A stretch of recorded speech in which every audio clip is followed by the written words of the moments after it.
Hello hi welcome नमस्ते, मेरा नाम ऋतिक और आज हम फिर से बात करेंगे एक और इम्पोर्टेंट कंसेप्ट के ऊपर। तो ये वीडियो उन स्टूडेंट्स के लिए मोस्ट इम्पोर्टेंट होने वाली है जिनके पास सब्जेक्ट है फाइनेंशियल लिटरेसी। तो चलिए शुरू करते हैं एक और इम्पोर्टेंट सीरीज फाइनेंशियल लिटरेसी, और ये हमारी होगी इस सीरीज की पहली वीडियो जहाँ पे हम डिस्कस करेंगे फाइनेंशियल लिटरेसी के इंट्रोडक्शन को।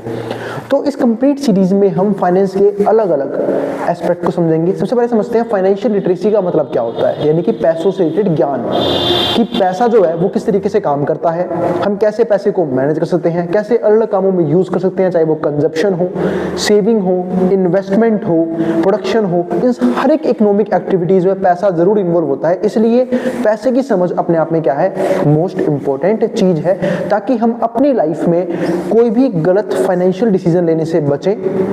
क्योंकि मेरे हिसाब से बहुत सी प्रॉब्लम्स है ना ह्यूमन बीइंग्स की लाइफ में सिर्फ पैसों से रिलेटेड ही आती है, और अगर हम उन प्रॉब्लम को सॉल्व कर लेते हैं तो इस बात का मतलब क्या है कि हम जो है वो अपने फाइनेंस को अच्छे तरीके से मैनेज कर पा रहे हैं। वही सब हम सीखेंगे इस कंप्लीट सीरीज के अंदर।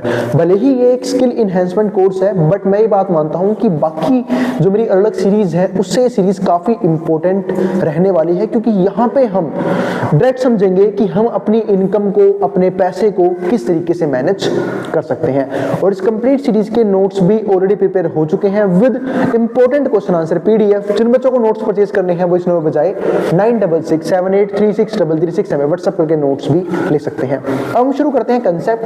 तो कंसेप्ट हमारे पास क्या है, लेसन नंबर 1 हमारे पास फाइनेंशियल लिटरेसी, यानी कि फाइनेंशियल लिटरेसी होता क्या है एंड फाइनेंशियल प्लानिंग हम किस तरीके से करते हैं। ये दो चीज हम डिस्कस करेंगे, यानी कि आज की वीडियो में और इस इंट्रोडक्शन में हम मेनली बात करने वाले हैं फाइनेंशियल लिटरेसी को लेके और फाइनेंशियल प्लानिंग के ऊपर। ठीक है, ये हम बात करेंगे इस कंप्लीट वीडियो के अंदर, और हम इस कंप्लीट सीरीज में फाइनेंस को लेके अलग अलग जो टर्मिनोलॉजी होती है उन सब के ऊपर हम क्या करेंगे, धीरे धीरे करके बात करेंगे, चैप्टर वाइज कवर करेंगे। तो ध्यान रखना चैप्टर को और प्लेलिस्ट को आप लोग टॉपिक वाइज और वीडियो वाइज ही कवर करोगे, कोई भी टॉपिक छोड़ना मत। ठीक है, भले ही एक स्किल इनहेंसमेंट कोर्स है, बट ये आपकी लाइफ में एक बहुत इंपॉर्टेंट रोल करने वाला है। अब हम समझते हैं कौन कौन से लर्निंग ऑब्जेक्टिव्स हमारे पास यहाँ पे होने वाले हैं। हमारे पास 3 लर्निंग ऑब्जेक्टिव है जो हमें देखने हैं। पहला क्या आता है, develop a basic understanding of saving. हम सब जानते हैं कि एज अ ह्यूमन बीइंग हम अलग अलग इकोनॉमिक एक्टिविटी करते हैं। सबसे पहले क्या आता है, इनकम जनरेशन, यानी कि हम पैसा या फिर लिविंग कहाँ से कमाते हैं, कैसे कमाते हैं। फिर जब हम पैसा कमाते हैं तो हम उस पैसे को अपनी कंजप्शन पर्पज के लिए यूज करते हैं, अपने नीड्स के लिए यूज करते हैं, अपने वांट्स के लिए यूज करते हैं। तो वो तो वही कंजप्शन की बात। लेकिन जो पैसा बच जाए, यानी कि इनकम का वो पार्ट जो हम कंज्यूम नहीं कर पा रहे, या फिर एज अ रैशनल कंज्यूमर मैं सोच के चल रहा हूं कि फ्यूचर के लिए मेरे पास एक ऐसा लमसम अमाउंट होना चाहिए जो फ्यूचर में अगर कोई फाइनेंशियल बर्डन आए तो वो पैसा मेरी हेल्प कर सकता है, तो हम क्या करते हैं, सेविंग करते हैं। यानी कि सेविंग करना बहुत जरूरी है लाइफ के लिए। पर जब हम एज अ मैक्रो इकोनॉमिक्स बात करते हैं ना, तो सेविंग थोड़ी सी बुरी चीज होती है, क्योंकि इकोनॉमिकली में अगर ग्रोथ करना है तो कंजप्शन भी जरूरी है और प्रोडक्शन भी जरूरी है। लेकिन saving as a human being, as a individual बहुत इंपॉर्टेंट चीज है, क्योंकि बिना सेविंग के हम जो है वो इन्वेस्टमेंट्स नहीं कर सकते, प्रोडक्शन नहीं कर सकते। यानी कि जो हम सेविंग करते हैं उसी को हम इन्वेस्टमेंट में यूज करते हैं, फिर वो कहीं ना कहीं हमारी वेल्थ क्रिएशन में, यानी कि जब वो पैसा मल्टीप्लाई होता है तो वेल्थ क्रिएशन में हमारी हेल्प करता है।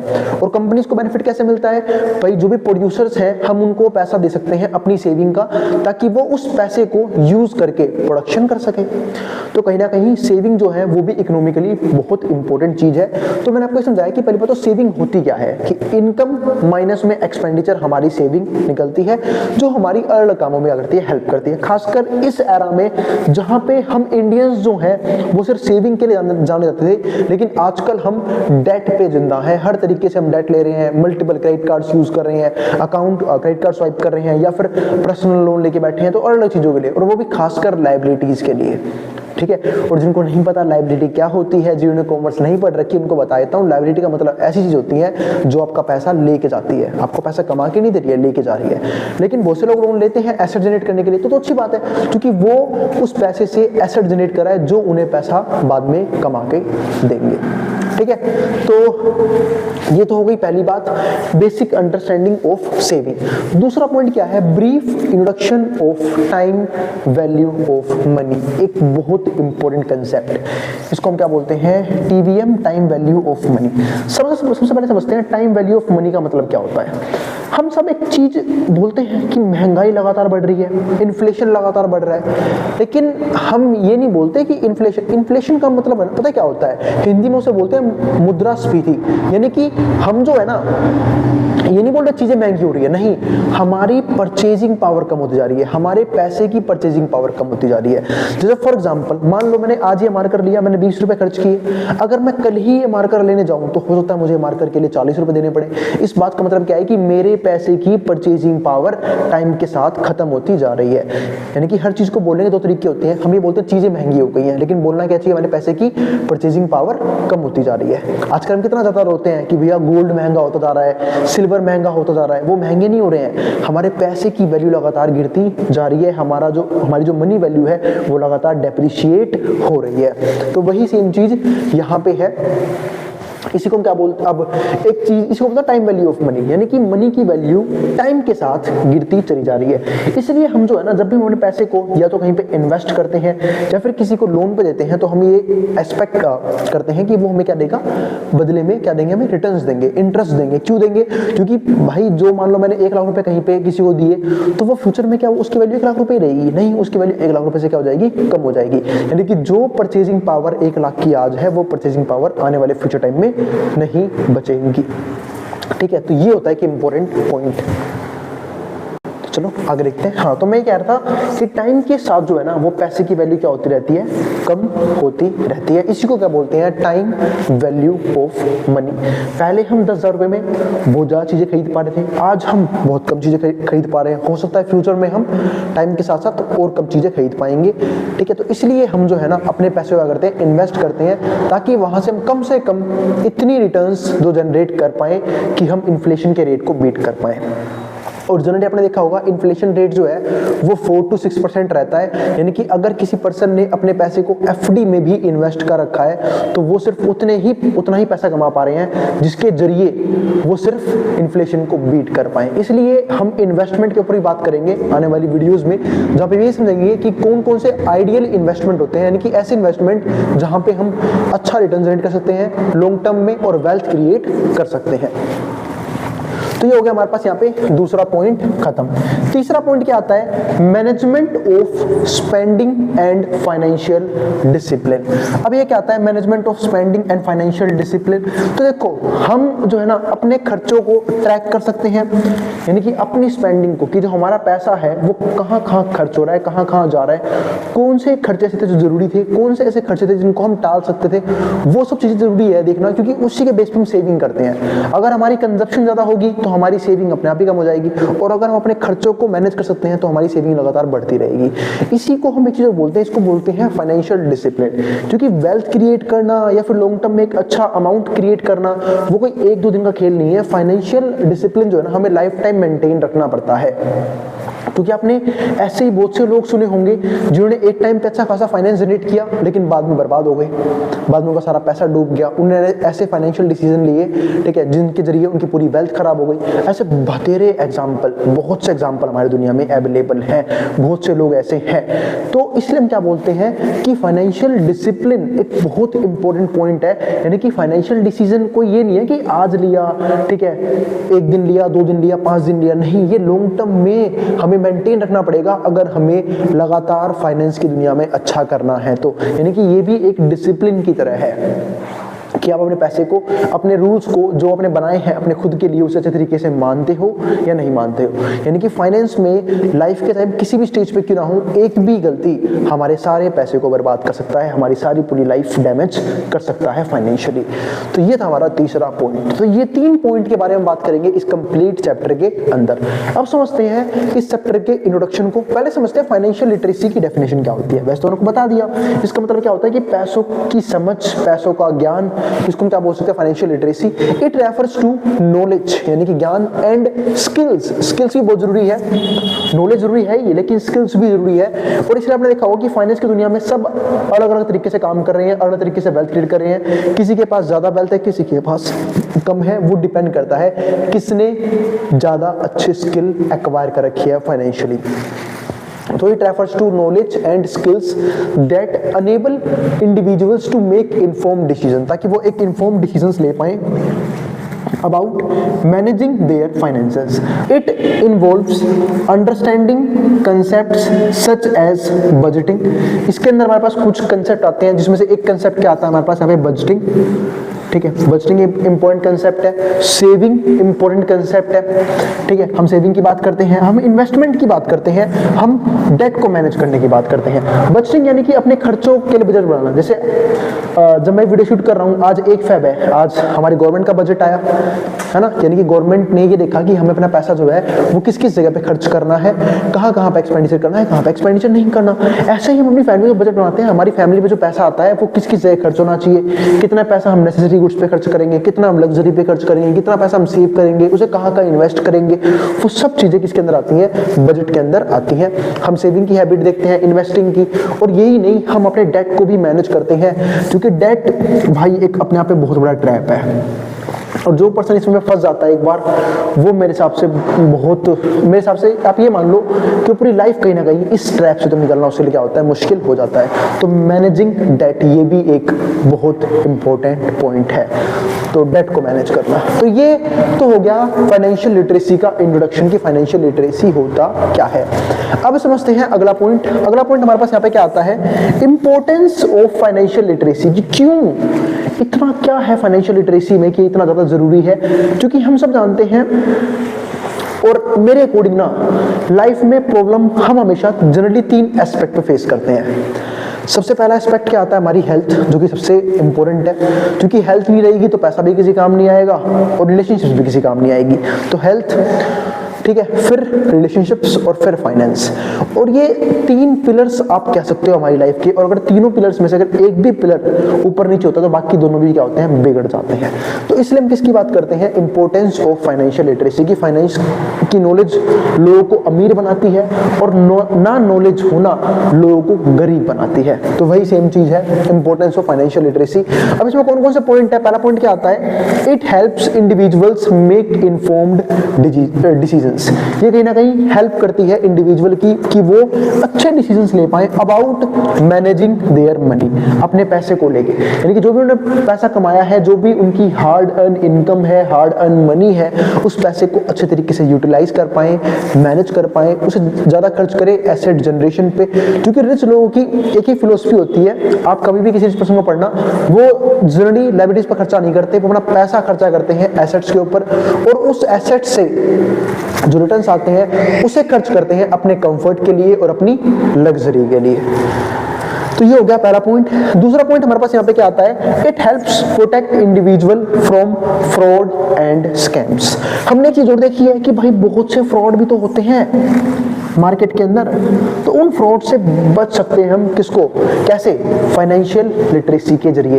यानी कि जिनके पास फाइनेंस की नॉलेज है, जो फाइनेंस को समझते हैं और यहाँ होने वाले स्कैम्स को समझते हैं, फ्रॉड को समझते हैं, तो वो इन फ्रॉड से बच सकते हैं, अपने पैसे को नुकसान होने से बचा सकते हैं।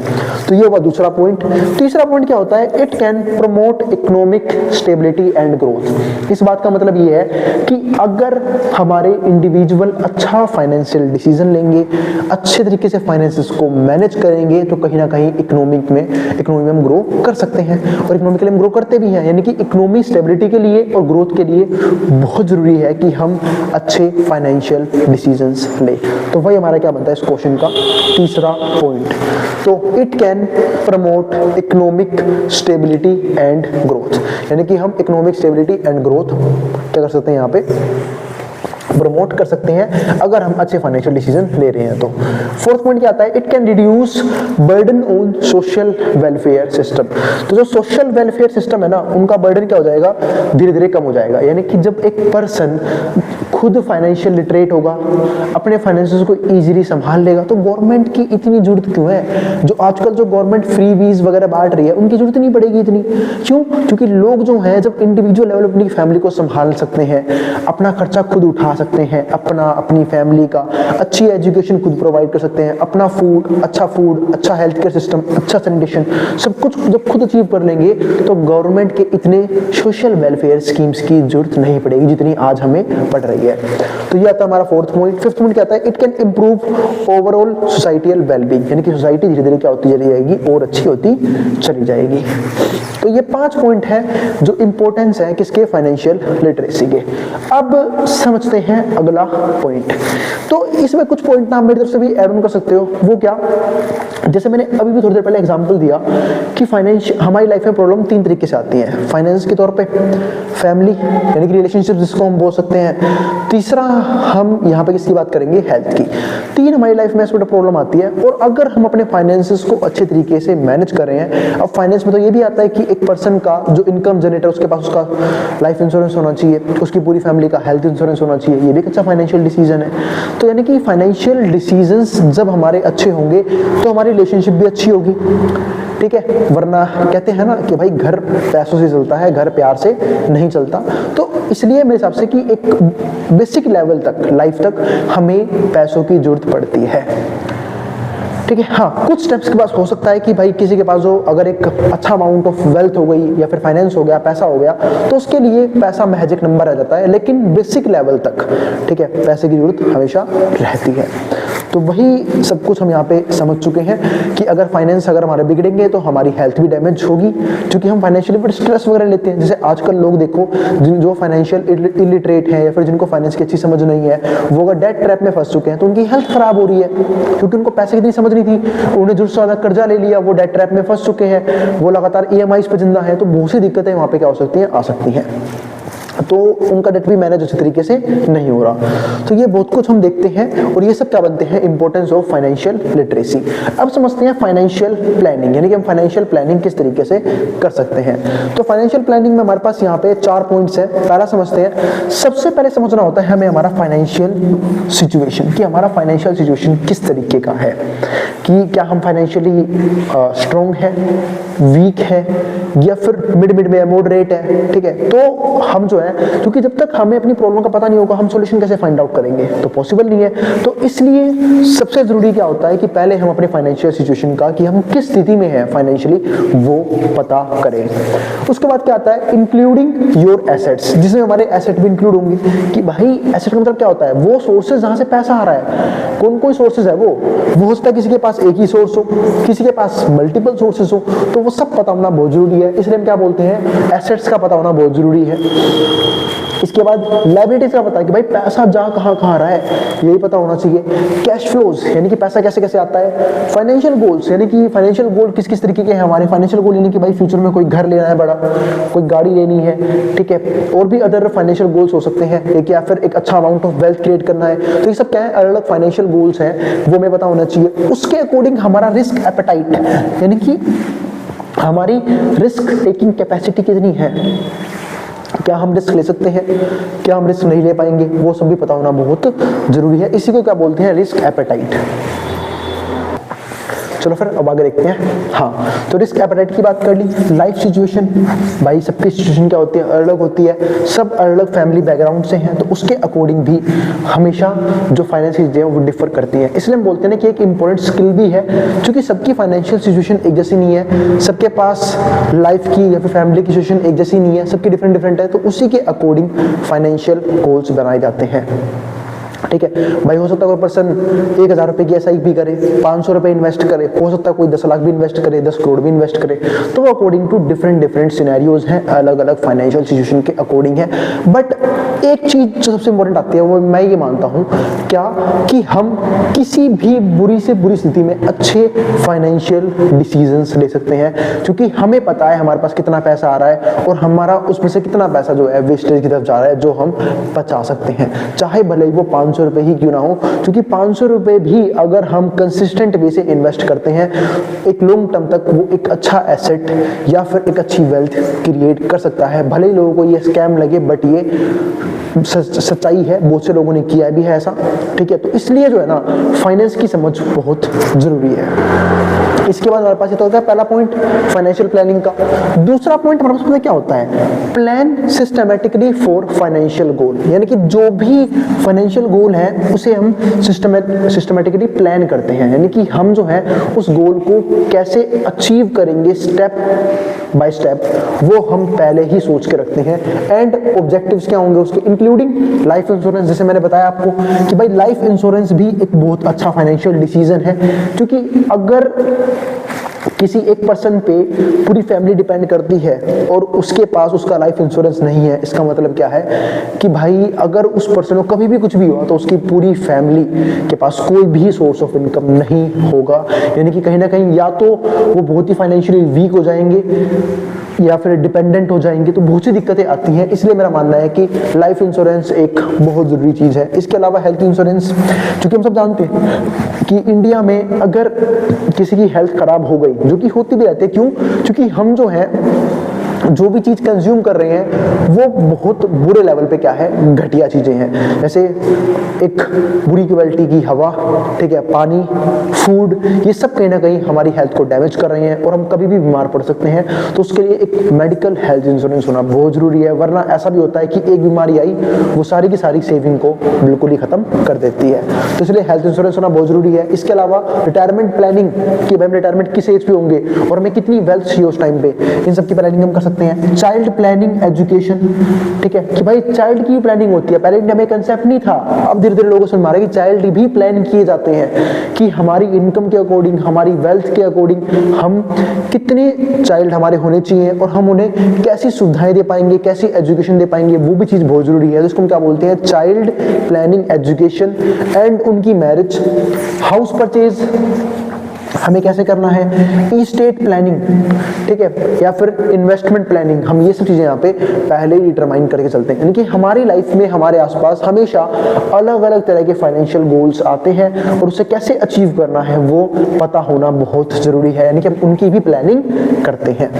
इसके बाद थर्ड पॉइंट क्या आता है इसके अंदर, to make financial life better, यानी कि अगर हमें अपनी फाइनेंशियल लाइफ में बेटर करना है and secured for your self and your family and ensuring that all financial goals are achieved, यानी कि हम हमेशा अपने फाइनेंशियल लाइफ में कोशिश करते रहते हैं कि हम फाइनेंस को अपने और ज़्यादा बेहतर करते चले जाएं, और ज़्यादा बेटर करते चले जाएं, जो भी हमने गोल रखे हैं वो अचीव कर पाए, हमारी फैमिली अच्छे से चले, ठीक है। यानी कि ये सब कब होता है, जब फाइनेंसेस बहुत ही मजबूत होते हैं। यानी कि बहुत से लोग ये भी कहते हैं कि 90% प्रॉब्लम, जो कि सच्चाई है, पैसा सोल्व कर देती है अगर हमारे पास एक अच्छा अमाउंट ऑफ मनी है तो।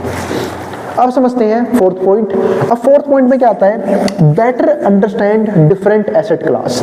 हमें डिफरेंट एसेट क्लास की समझ भी होनी चाहिए, क्योंकि एसेट्स तो बहुत सारे हैं ना, किसी में रिस्क ज्यादा भी होता है, किसी में रिस्क कम भी होता है, किसी में रिस्क नहीं भी होता है, ठीक है।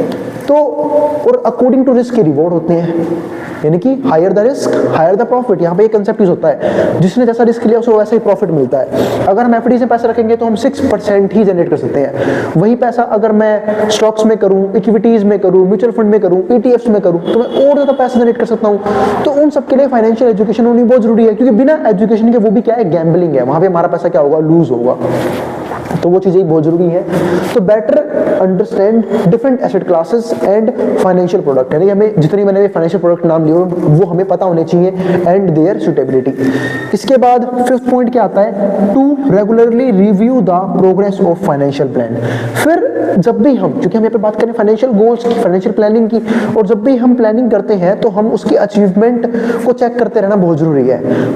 हमेशा एक तरीका ये होता है कि जब हमने कोई गोल सेट किया और वो अचीव कर पा रहे या नहीं कर पा रहे, तो आप उसे स्टेप वाइज क्या करो, डिवाइड कर लो कि वीकली मुझे इतना गोल अचीव करना है, मंथली इतना करना है, ईयरली इतना करना है, क्वार्टरली इतना करना है, ताकि पता लग सके कि क्या हम उस प्रोग्रेस पे है भी या नहीं है। हमेशा ये नहीं सोचना होता कि लॉन्ग टर्म में इतना पैसा चाहिए। अब लॉन्ग टर्म में सोच के चलूंगा कि भाई उस टाइम पे इतना पैसा चाहिए, लेकिन उसके लिए मैं अगर आज काम नहीं करूंगा, अभी डिसीजन नहीं लूंगा, क्या वो फ्यूचर में कंप्लीट होंगे?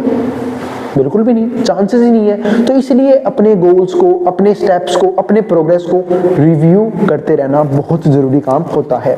To regularly review the progress of financial plans and और the revise the financial plans, और हमें अपने फाइनेंशियल प्लान्स को रिवाइज भी करनी चाहिए to accommodate any major change in personal life. और यही नहीं, अगर कोई मेजर चेंज आया हमारी पर्सनल लाइफ में तो उस प्लान को उसके अकॉर्डिंग एडजस्ट करना भी आना चाहिए, और फाइनेंशियल सिचुएशन के अकॉर्डिंग भी वो प्लान जो है एडजस्ट करना हमें आना चाहिए। क्योंकि फाइनेंशियल सिचुएशन हमेशा एक जैसी नहीं होती, कभी बहुत अच्छी होती है, कभी बहुत बुरी भी हो सकती है। तो अकॉर्डिंग टू फाइनेंशियल सिचुएशन और या फिर पर्सनल लाइफ हमें वो चीजें बदलनी भी आनी चाहिए। तो ये था हमारा आज का इम्पोर्टेंट कंसेप्ट, जहां पे हमने बात की किसके बारे में, फाइनेंशियल लिटरेसी, फाइनेंशियल एजुकेशन के इंट्रोडक्शन के बारे में। उम्मीद है आपको हर एक टॉपिक क्लियर हो गया है। बाकी आने वाली सीरीज में हम कंप्लीट और डीप में बात करेंगे फाइनेंशियल लिटरेसी के बारे में, क्योंकि मैं 2 सीरीज लगातार चलाऊंगा, एक फाइनेंशियल लिटरेसी की, दूसरा फाइनेंस फॉर एवरीवन की। और मैं ये नहीं कह रहा जिनके पास सब्जेक्ट है सिर्फ वही लोग इसकी वीडियोस देखो, भाई शेयर कर देना जिन भी लोगों को फाइनेंस की एजुकेशन आपको प्रोवाइड करनी है, क्योंकि बेसिक से मैं बात करूंगा फाइनेंस के बारे में, फाइनेंस के एजुकेशन के बारे में। ठीक है, अब मिलेंगे अगली वीडियो में जहां पे हम बात करेंगे इसके नेक्स्ट कंसेप्ट के बारे में। नोट्स के लिए आप यहां पे व्हाट्सएप के नोट्स भी ले सकते हो, और किसी भी तरह के डाउट और क्वेरीज के लिए भी आप यहां पे व्हाट्सएप मुझे कर सकते हो। चलो फिर बस आखिरी में मैं एक चीज बोलना चाहूंगा कि भाई अगर वीडियो पसंद आई हो तो वीडियो को लाइक जरूर कर देना, और चैनल को सब्सक्राइब भी कर देना ऐसी वीडियोस के लिए, और अपने उन दोस्तों में शेयर भी कर देना जिन बच्चों का एग्जाम होने वाला हो सेम सब्जेक्ट का। जिसको जो उतारना उतार सकता है, मैं बोर्ड के सामने से।